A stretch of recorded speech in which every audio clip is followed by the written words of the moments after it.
नमस्कार दोस्तों, स्वागत है हमारे YouTube चैनल एमए वाला पर। आज के इस क्लास में आप सीखेंगे साइंस चैप्टर 1 रासायनिक अभिक्रियाएं और समीकरण अभ्यास पार्ट 2। क्योंकि मैंने पार्ट 1 अभ्यास का कल कराया था और आज जो शेष प्रश्न बचे हैं उनको मैं यहाँ पे हल करने जा रहा हूँ। तो आइए शुरू करते हैं आज का क्लास। जैसा कि मैंने आपको 5वें प्रश्न तक मैंने क्वेश्चन को सॉल्व कराया था और जो बुक में क्वेश्चन पूछे गए थे अभ्यास के अतिरिक्त उसको भी मैंने सॉल्व कराया था। तो आइए आज 6 से लेकर प्रश्न संख्या 6 से लेकर आगे तक के सभी प्रश्नों को हल करते हैं। आपका प्रश्न संख्या 6 है। 6वां प्रश्न आपका ये कहता है कि निम्न रासायनिक समीकरणों को संतुलित कीजिए। जो समीकरण यहाँ नीचे लिखे गए हैं इसे हमको क्या करना है, संतुलित करना है। तो सबसे पहले आपका जो दिया है ए वाला HCl3 नाइट्रिक अम्ल COH का होल ट्वाइस अर्थात कैल्शियम हाइड्रोक्साइड, ये दोनों मिलकर के कैल्शियम नाइट्रेट बनाते हैं और जल बनाते हैं। क्लियर, हमें इसको संतुलित करना है। जैसा कि आप देख सकते हैं यहाँ पे नाइट्रेट आपका 2 है ना, NO3 का होल ट्वाइस है, यहाँ पे सिंगल है, तो यहाँ पे हम 2 का मल्टीप्लाई कर देंगे 2 हो जाएगा। यहाँ पे देख रहे हैं आपका हाइड्रोजन कितना होगा 2, यहाँ पे हाइड्रोजन कितना हुआ है 2, तो 2 हाइड्रोजन कितना हो गया है 4। तो यहाँ पे हाइड्रोजन 2 है, यहाँ पे 2 का ऐसे गुणा कर दे तो हो जाएगा 4। अब देखते हैं ऑक्सीजन कितना हुआ है, तो ऑक्सीजन 3 दूना 6 हुआ है और यहाँ पे ट्वाइस होने से ऑक्सीजन 2 8 ऑक्सीजन हुआ है। तो 2 3 6 यहाँ ऑक्सीजन हो गया है और 2 ऑक्सीजन यहाँ। इस प्रकार यह क्या हो गया, आपका संतुलित समीकरण क्लियर हो गया है। चलिए आते हैं, आपका ये क्लियर हुआ, आते हैं हम बी पर। NaOH सोडियम हाइड्रोक्साइड और H2SO4 तन सल्फ्यूरिक अम्ल, ये दोनों क्रिया करके सोडियम सल्फेट और जल H2O बनाते हैं। तो देखते हैं यहाँ पे Na2 है, यहाँ पे आपका Na2 है और SO4 एक सल्फेट ऐसे है। तो यहाँ पे सोडियम डबल है, डबल यहाँ करते हैं। क्लियर, सोडियम डबल है, यहाँ भी डबल। सल्फेट यहाँ पे सिंगल है, यहाँ पे सल्फेट सिंगल है। यहाँ पे हाइड्रोजन कितना हुआ है 2 और 2 हाइड्रोजन कितना हुआ 4 हुआ। हाइड्रोजन हुआ 4, ऑक्सीजन हुआ 2। तो हाइड्रोजन को 4 करना, ऑक्सीजन को तो क्या दे 2 का गुणा कर दे, तो हाइड्रोजन हुआ 4 और ऑक्सीजन कितना हो जाएगा आपका, यहाँ पे ऑक्सीजन हो जाएगा। तो ये सल्फेट वाला ऑक्सीजन क्लियर है पहले से। इस प्रकार ये भी आपका हो गया कंप्लीट। क्लियर, अब 2 भी कंप्लीट हुआ है। अब आते हैं सी पर। यहाँ पे दिया आपका NaCl और AgNO3, सिल्वर सोडियम क्लोराइड और सिल्वर नाइट्रेट दोनों क्रिया करके AgCl और NaNO3 बनाते हैं। देख रहे हैं Na सिंगल सिंगल है, Cl सिंगल सिंगल है, AgNO3 दोनों सिंगल है। इस प्रकार ये अपने आप में क्या है, बैलेंस्ड इक्वेशन है, संतुलित समीकरण है। क्लियर, अब बात करते हैं BaCl2 चौथा वाला। BaCl2 बेरियम क्लोराइड और H2SO4 सल्फ्यूरिक अम्ल दोनों क्रिया करके क्या बनाते हैं, बेरियम सल्फेट बनाते हैं और HCl हाइड्रोक्लोरिक बनाते हैं। इस गैस या कह सकते हैं, क्योंकि अवस्था नहीं लिखा गया है तो गैस ही बनाते हैं, समझिए। तो यहाँ देखते हैं क्लोरीन डबल है, यहाँ हाइड्रोजन डबल है, यहाँ पे हम 2 का गुणा कर देंगे, क्लोरीन और हाइड्रोजन हो जाएंगे दोनों आपके डबल। बेरियम 1 है, सल्फेट 1 है, आपका क्लियर। इस प्रकार ये भी आपका हो गया, ये समान हो गया, बैलेंस्ड इक्वेशन हो गया है। अब बात करते हैं निम्न अभिक्रिया के लिए संतुलित रासायनिक समीकरण लिखिए। निम्न अभिक्रिया के लिए संतुलित रासायनिक समीकरण लिखिए। क्या क्या कहा गया है, पहला है calcium hydroxide plus carbon dioxide मिलकर कैल्शियम कार्बोनेट और जल बनाते हैं। ये हमें संतुलित रासायनिक समीकरण लिखना है। तो आइए देखते हैं। तो सबसे पहले हम क्या करते हैं, इसके लिए इसके ऊपर ही हम लिख देते हैं। यहाँ पे आपका पहला है ना, तो इसके लिए कैल्शियम हाइड्रोक्साइड का सी यहाँ पे हम लिख देते हैं, कैल्शियम हाइड्रोक्साइड का लिखते हैं, कैल्शियम हाइड्रोक्साइड का आपका है CaOH का होल ट्वाइस। अवस्था नहीं दर्शा रहे क्योंकि अवस्था पूछा नहीं गया है। कैल्शियम हाइड्रोक्साइड हुआ है और प्लस आपका हुआ है CO2, ये दोनों मिलकर क्या बना रहे हैं, यहाँ लिखा गया है कैल्शियम कार्बोनेट CaCO3 बना रहे हैं और प्लस क्या बना रहे हैं यहाँ पे जल। क्लियर, अब इसको हम संतुलित करते हैं। कैल्शियम आपका यहाँ सिंगल है, यहाँ भी सिंगल है। क्लियर है, यहाँ पे आपका ऑक्सीजन 2 2 4 है, ऑक्सीजन क्या है 2 और 2 4 है। यहाँ पे ऑक्सीजन कितना है 3 1 4 है। क्लियर है, अब हाइड्रोजन कितना हुआ 2 हुआ, हाइड्रोजन भी यहाँ पे है 2 है। ठीक है, और ये तो अपने आप में संतुलित है, कार्बन कार्बन है, तो ये केवल हमें संतुलित रासायनिक समीकरण लिखना है। तो यहाँ आप देखिएगा कैल्शियम कैल्शियम क्लियर है, ऑक्सीजन का 2 है, ऑक्सीजन 2 2 4 हुआ, ऑक्सीजन यहाँ पे डबल 4, 3 1 4 हुआ, हाइड्रोजन आपका 2, हाइड्रोजन हुआ यहाँ पे 2, कार्बन 1 है। तो क्या है अपने आप में ये संतुलित हो गया है। अब बात करते हैं जिंक सिल्वर नाइट्रेट, जिंक और सिल्वर नाइट्रेट क्रिया करके जिंक नाइट्रेट और सिल्वर बनाते हैं। आइए देखते हैं।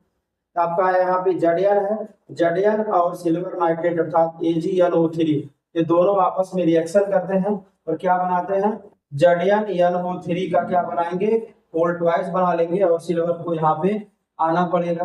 तो देखते हैं यहाँ पे आपका नाइट्रेट जो है डबल है, तो यहाँ पे इसको हम डबल करते हैं। क्लियर, यहाँ पे Ag डबल हो गया है तो Ag के पहले हम 2 का गुणा कर देते हैं।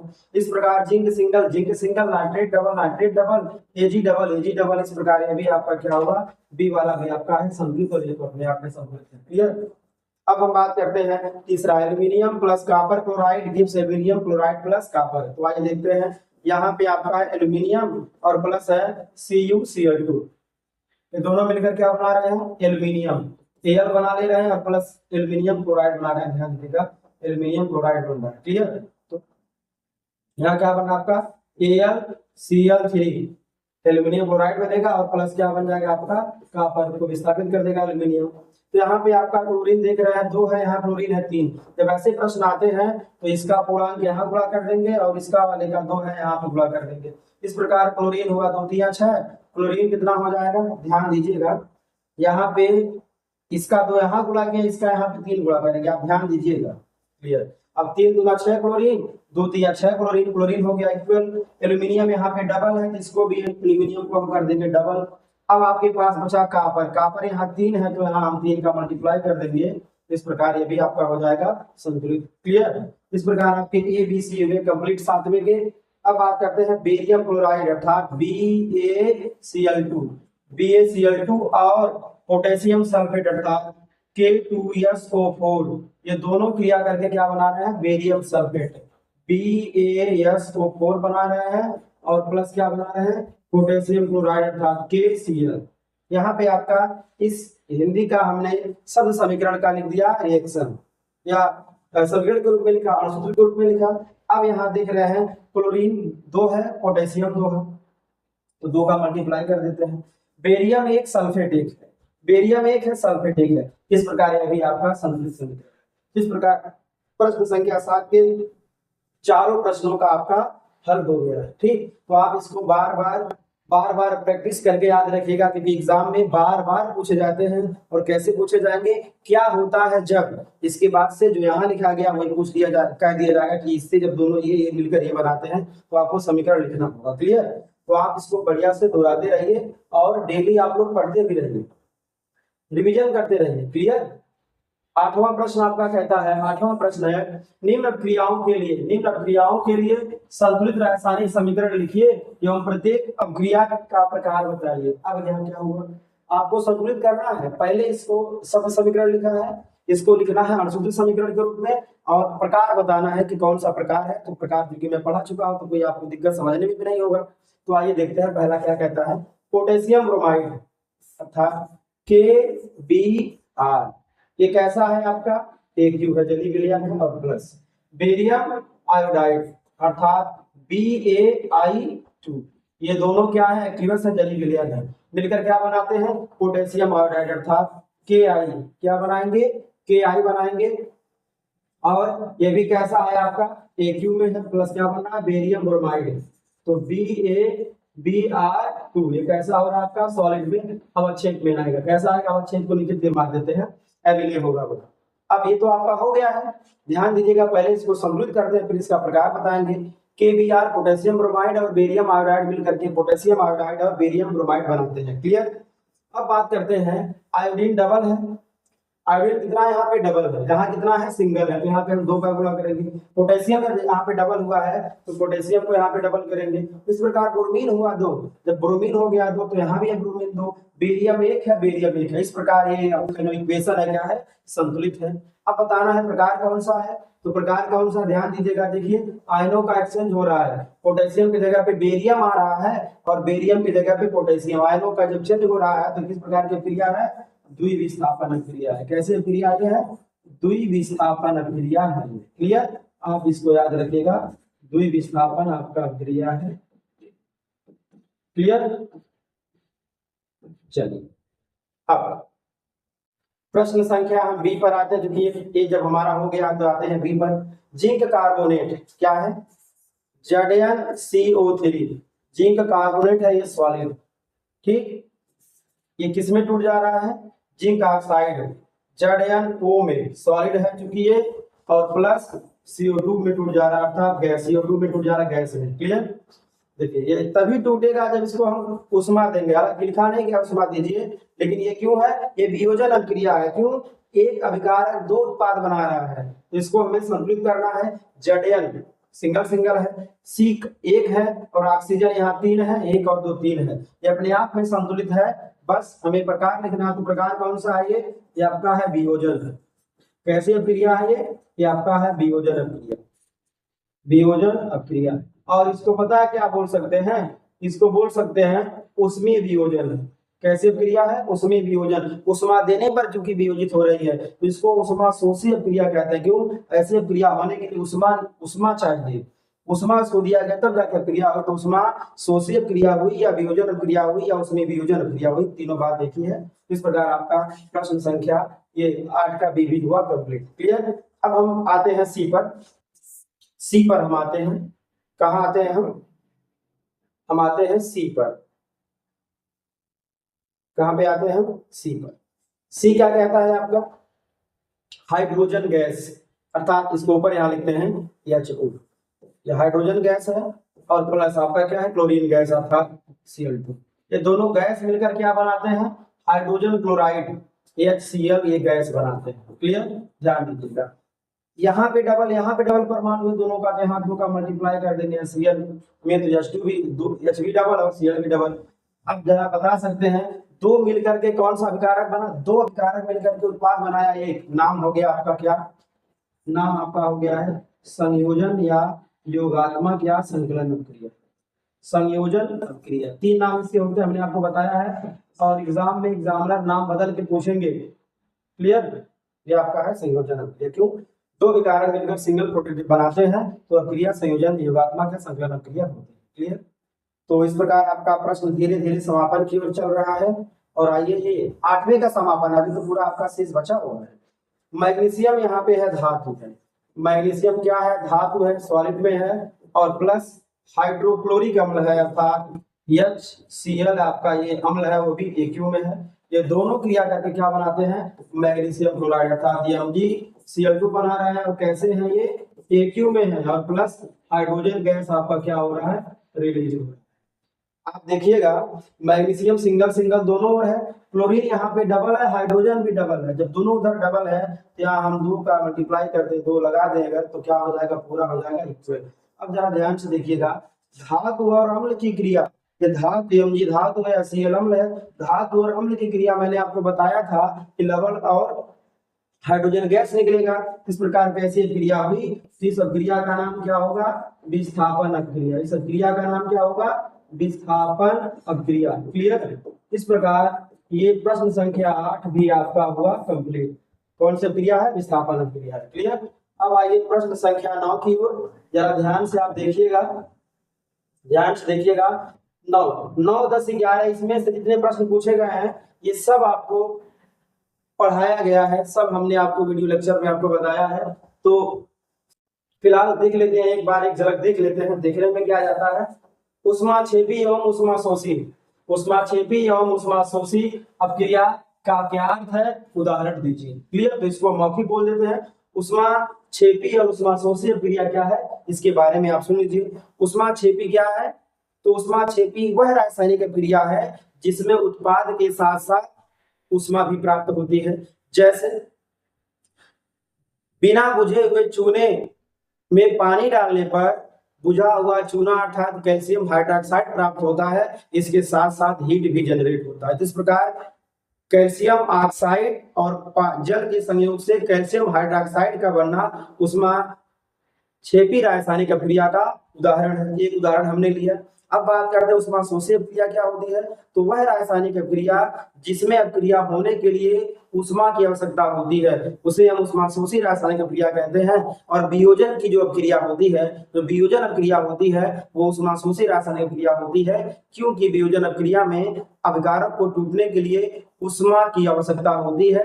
जैसे कैल्शियम कार्बोनेट को जब गर्म करते हैं तो कैल्शियम ऑक्साइड और कार्बन डाइऑक्साइड गैस प्राप्त होती है।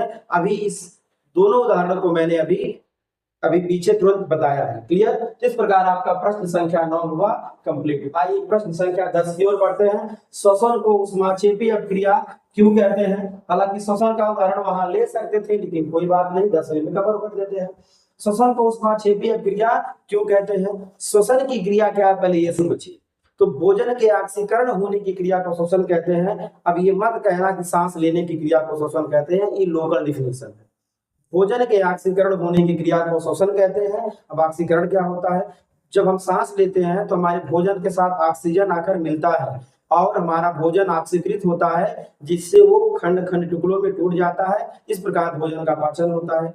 तो भोजन के ऑक्सीकरण की क्रिया को श्वसन कहते हैं, क्योंकि जब भोजन का ऑक्सीकरण होता है तो वहां पर हमें ऊर्जा प्राप्त होती है और वही ऊर्जा हम चलने, दौड़ने, बोलने और हमारे शरीर की वृद्धि के लिए वही ऊर्जा काम आती है। इस प्रकार ऊष्मा वो श्वसन क्या है, ऊष्माक्षेपी रासायनिक क्रिया है। श्वसन क्या है, ऊष्माक्षेपी रासायनिक क्रिया, क्योंकि श्वसन में भोजन का पाचन तो होगा ही, भोजन टूटेगा छोटे छोटे अवयवों में, लेकिन साथ साथ हमें ऊष्मा भी प्राप्त होगी, ऊर्जा भी प्राप्त होगी। और उसी ऊर्जा का प्रयोग हम करते हैं। यदि हम 1 महीना खाना न खाएं तो परलोक सिधार जाएंगे, आपको पता ही होगा। या कुछ लोग अपवाद होते हैं जो 1 साल तक बिना खाए रह सकते हैं, तो अपवाद होते हैं, ऐसे कुछ व्यक्ति भी होंगे। लेकिन भोजन से हमें ऊर्जा मिलती है, हम भोजन करते ही तो इसलिए हैं। क्लियर। तो आइए अब हम प्रश्न संख्या चलते हैं 11 की। 11 क्या है, वियोजन अभिक्रिया जो है संयोजन अभिक्रिया के विपरीत क्यों कहा जाता है। वियोजन अभिक्रिया को संयोजन अभिक्रिया का विपरीत क्यों कहा जाता है। क्या करना है हमें, इन अभिक्रियाओं के लिए समीकरण लिखिए। इन अभिक्रिया का क्या लिखना, हमें समीकरण लिखना। क्लियर। अब आपको समझना है कि वियोजन अभिक्रिया क्या होती है।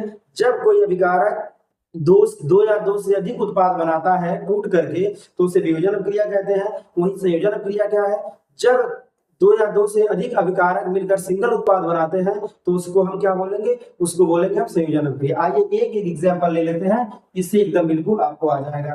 तो सबसे पहले हम बात करते हैं CA, ध्यान दीजिएगा, CaO plus CO2, calcium oxide और CO2 गैस की क्रिया द्वारा CaCO3 का बनना। किसका बनना, CaCO3। यदि आपको थोड़ा कम दिखे तो आइए थोड़ा फुल लिख देते हैं। यहाँ पे क्या बनता है आपका, CaCO3 का बनना। कैल्शियम ऑक्साइड और CO2 की क्रिया द्वारा CaCO3 का बनना कौन सी क्रिया है, यह है आपका संयोजन। कौन सी क्रिया आपका है, ये आपका है संयोजन। क्लियर। यहीं पर CaCO3 को यदि हम गर्म करते हैं तो क्या होगा, CaO प्लस CO2 गैस हमें प्राप्त होगा। हम यहाँ अवस्था नहीं दर्शाए हैं, बस केवल समीकरण वर्ग लिखे हैं। क्यों, क्योंकि जैसा पूछा है जवाब वैसा दे रहे हैं। तो कैल्शियम ऑक्साइड और CO2 की क्रिया द्वारा कैल्शियम कार्बोनेट का बनना संयोजन का उदाहरण है, जबकि वहीं पर कैल्शियम कार्बोनेट को गर्म करने पर CaO यानी कैल्शियम ऑक्साइड और CO2 गैस का बनना क्या है, वियोजन क्रिया का उदाहरण है। संयोजन में 2 या 2 से अधिक से एक बनता है और वियोजन में एक अधिक भागों में टूट जाता है। यही कारण है दोनों के गुण एक दूसरे से, दोनों क्रियाओं में प्रोसेस व्युत्क्रम होने के कारण वियोजन को संयोजन का विपरीत रासायनिक समीकरण या रासायनिक अभिक्रिया कहा जाता है। क्लियर। तो आइए हम प्रश्न संख्या 12 की ओर बढ़ते हैं। प्रश्न संख्या 12 की ओर बढ़ते हैं और इनमें से सभी प्रश्नों का हल कराया गया है आपको, लेकिन फिर भी थोड़ा थोड़ा देख लेते हैं क्या क्या है। प्रश्न संख्या 12 आपका कहता है, प्रश्न संख्या 12 कहता है कि उन वियोजन अभिक्रियाओं के एक एक समीकरण लिखिए। उन वियोजन अभिक्रियाओं के एक एक समीकरण लिखिए जिसमें ऊष्मा, प्रकाश व विद्युत के रूप में ऊर्जा प्रदान की जाती है। क्लियर। तो मैंने आपको ये सब तीनों उदाहरण मैंने आपको दिया था, तीनों उदाहरण मैंने दिया था। यदि आप नहीं लिए थे तीनों उदाहरण तो आइए आज देख लीजिए तीनों उदाहरण कैसे कैसे होते हैं। 3 हमें रिएक्शन यहाँ पे लिखना होगा, लेकिन ध्यान रहे संतुलित आप कर लीजिएगा। क्यों, कुछ आप भी तो प्रैक्टिस करिए। अगर हम ही हल कर देंगे तो आप क्या प्रैक्टिस करेंगे, तो हम केवल यहाँ पे समीकरण लिखेंगे और आप उसे संतुलित करिएगा। क्लियर? क्योंकि आप दोबारा जो आप नोट किए होंगे, पहले जो नोट किए होंगे वहां से हम जाकर इसको मिला भी सकते हैं, गलत है या नहीं। तो यहाँ पे हम 3 लिखेंगे, पहला, दूसरा और तीसरा। क्लियर? इसके ऊपर ही लिख देते हैं। यहाँ पे पहला हम लिए थे, ध्यान दीजिएगा, यदि CaCO3 को यदि हम गर्म करते हैं तो क्या बनेगा, CaO प्लस CO2 प्राप्त होगा। अवस्था नहीं लिख रहे हैं, ये किस प्रकार से हुआ, ऊष्मा, ऊष्मा दिया गया तब जाकर ऐसा होगा। दूसरा लेते हैं विद्युत अपघटन करें, तो H2O का हम क्या करेंगे, विद्युत अपघटन। क्या करेंगे, विद्युत अपघटन। तो क्या प्राप्त होगा, H2 प्लस O2 प्राप्त होगा। संतुलित कर दें, 2 है इधर, ऑक्सीजन डबल है, यहाँ डबल करना पड़ेगा, हाइड्रोजन डबल है तो यहाँ 2 दूना 4 हुआ, तो यहाँ 2 का गुणा कर देंगे। इस प्रकार ये दोनों अपने आप में संतुलित हैं। ये उष्मा वाला, ये आपका हुआ विद्युत वाला, प्रकाश वाला लेते हैं AgCl। सिल्वर क्लोराइड पर क्या आता है, सनलाइट। क्या आता है, सनलाइट जब पड़ता है तो क्या होगा, ये Ag और प्लस Cl2 प्राप्त होता है। इस प्रकार 3 जो समीकरण बोला गया था, उष्मा, विद्युत अपघटन और प्रकाश द्वारा, हमने यहाँ पर समीकरण लिया। इस प्रकार प्रश्न संख्या 12 हुआ आपका कंप्लीट। क्लियर? अब आते हैं प्रश्न संख्या 13 की ओर। विस्थापन एवं द्विविस्थापन अपक्रियाओं में क्या अंतर है, इन अपक्रियाओं के समीकरण लिखें। ध्यान दीजिएगा, विस्थापन अपक्रिया क्या होती है, जब कोई धातु अपने से कम सक्रिय किसी धातु को उसके लवण के जलीय विलयन से विस्थापित कर देता है तो उस अपक्रिया को हम विस्थापन अपक्रिया कहते हैं। जबकि द्विविस्थापन अपक्रिया आयनों का आदान प्रदान होने वाली अपक्रिया, अर्थात जब ऐसी रासायनिक अपक्रिया जिसमें जब 2 लवण आपस में क्रिया करते हैं तो अपने आयनों का अदला बदली कर लेते हैं, तो ऐसे क्रिया को हम द्विविस्थापन अपक्रिया कहते हैं। क्लियर? तो इसके एक एग्जाम्पल को ले लिया जाए, तो प्रश्न संख्या 13 के एग्जाम्पल को हम यहाँ ले लेते हैं। पहला यहाँ पे विस्थापन वाला लेते हैं, तो Zn प्लस HCl, इस क्या बना लेगा आपका, ZnCl2 प्लस बना लेगा आपका H2। इसको संतुलित करेंगे तो वहां दोनों Cl और H दोनों डबल है, यहाँ 2 का गुणा कर देंगे, इस प्रकार आपका हो जाएगा संतुलित। यहाँ पर जिंक क्या कर रहा है, जिंक हाइड्रोजन को विस्थापित करके उधर कर दे रहा है। इस प्रकार विस्थापन क्रिया का उदाहरण हुआ, ये 3 बार हम इसको ले चुके हैं उदाहरण। अब यहीं पर विस्थापन क्रिया का क्या उदाहरण है, ध्यान दीजिएगा, विस्थापन का क्या उदाहरण है, एकदम आप ध्यान से देखिएगा।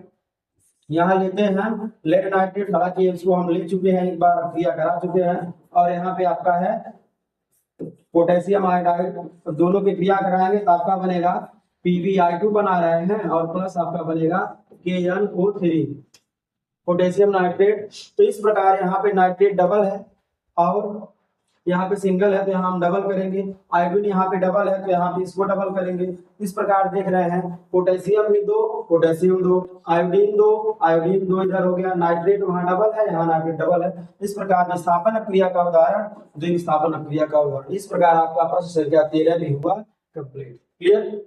अब आइए प्रश्न संख्या 14 की ओर चलते हैं। सिल्वर के शोधन में सिल्वर नाइट्रेट के विलयन से सिल्वर प्राप्त करने के लिए कॉपर धातु द्वारा विस्थापन किया जाता है। इस प्रक्रिया के लिए रासायनिक प्रक्रिया लिखिए।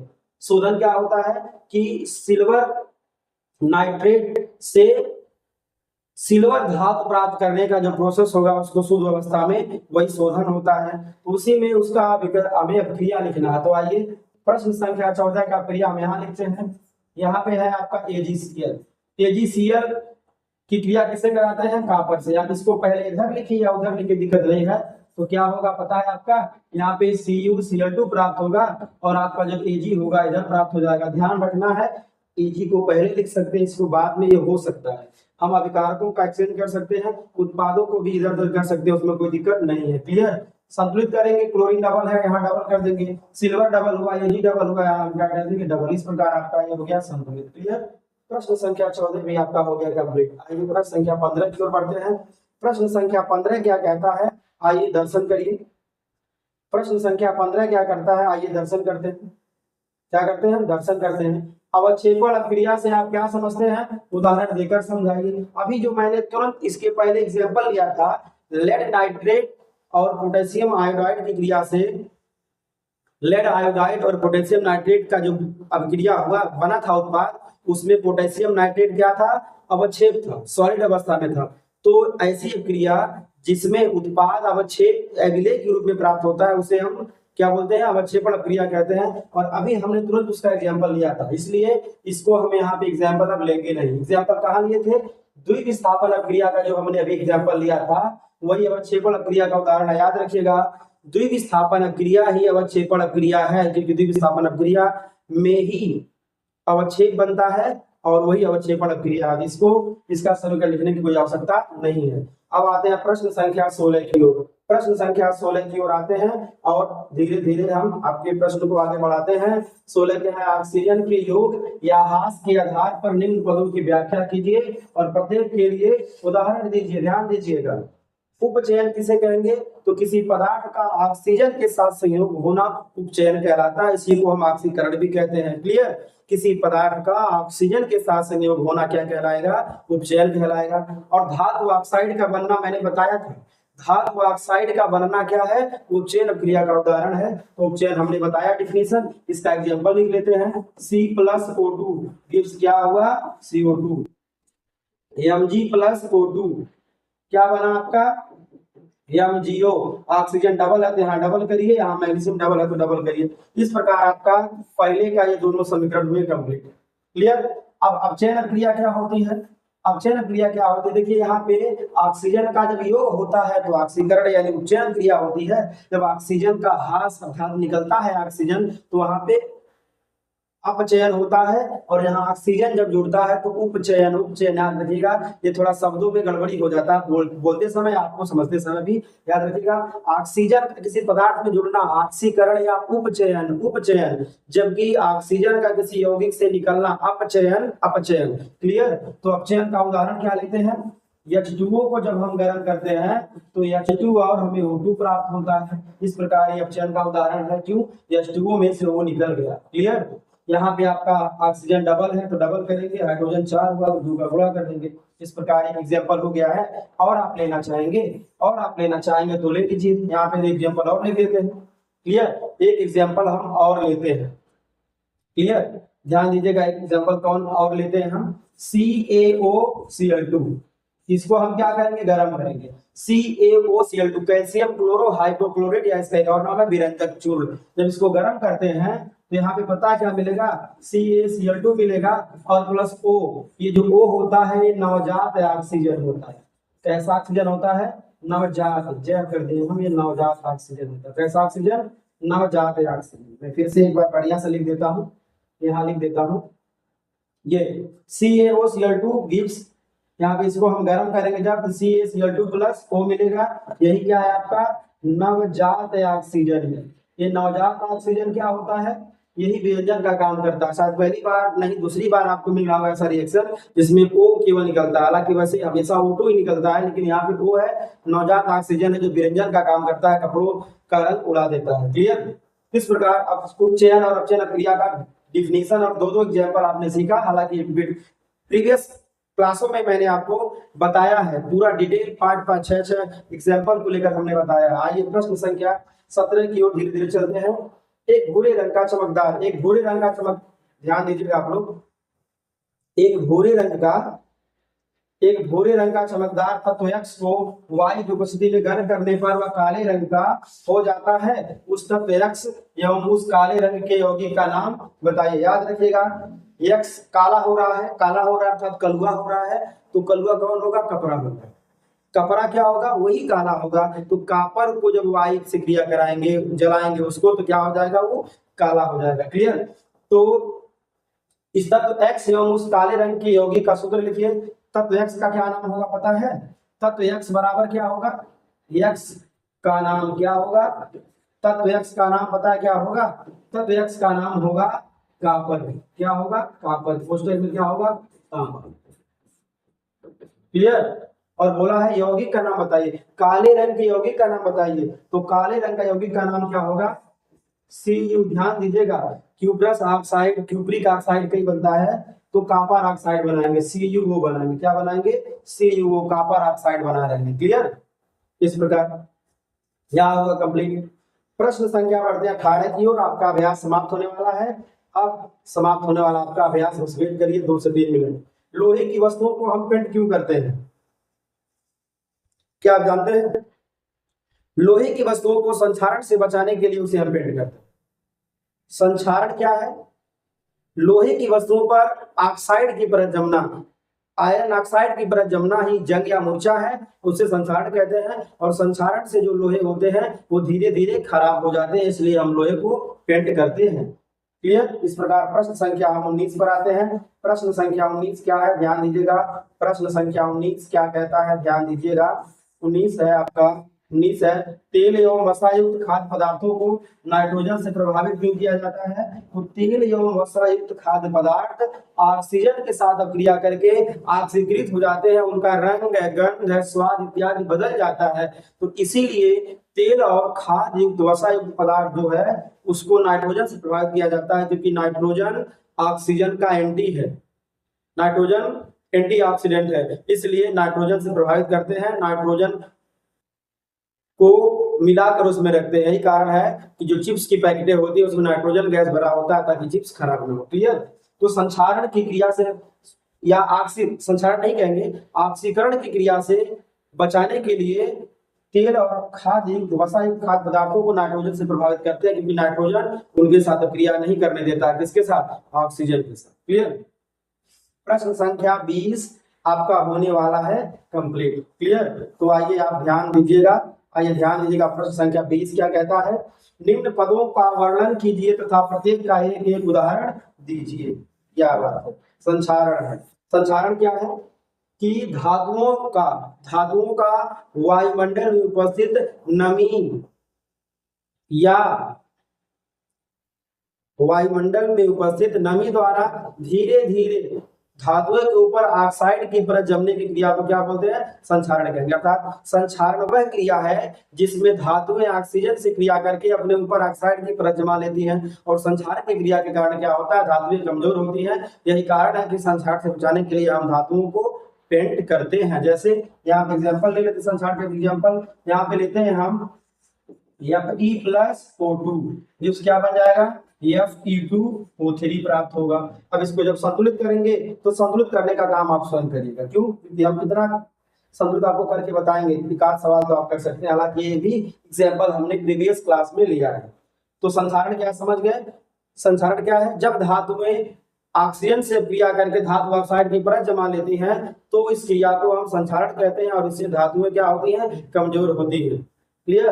विकृत गंधिता क्या होता है? जब तेल और वसा युक्त खाद्य पदार्थ वायु से क्रिया करके ऑक्सीकृत हो जाते हैं तो उनके रंग, गंध, स्वाद बदल जाते हैं। तो तेल या वसा युक्त खाद्य पदार्थों का रंग, गंध, स्वाद इत्यादि बदल जाना विकृत गंधिता कहलाता है। और जिन पदार्थों का रंग, गंध, स्वाद बदलता है उसे विकृत गंधी कहते हैं। और विकृत गंधिता से बचाने के लिए पदार्थों को हम उसे ढककर सुरक्षित स्थानों पर रखते हैं, या जो पैकेट में पदार्थ खाने के लिए आते हैं उसमें नाइट्रोजन गैस को भर के लाते हैं। क्लियर? भरा होता है ताकि वो खराब ना हो सके। तो आज इस प्रकार आपका chemistry portion class 10 science chapter 1 रासायनिक अभिक्रियाएं एवं समीकरण का अभ्यास एक एक प्रश्न को बताकर हमने कंप्लीट किया। तो आज के लिए बस इतना ही। Thanks for watching my video.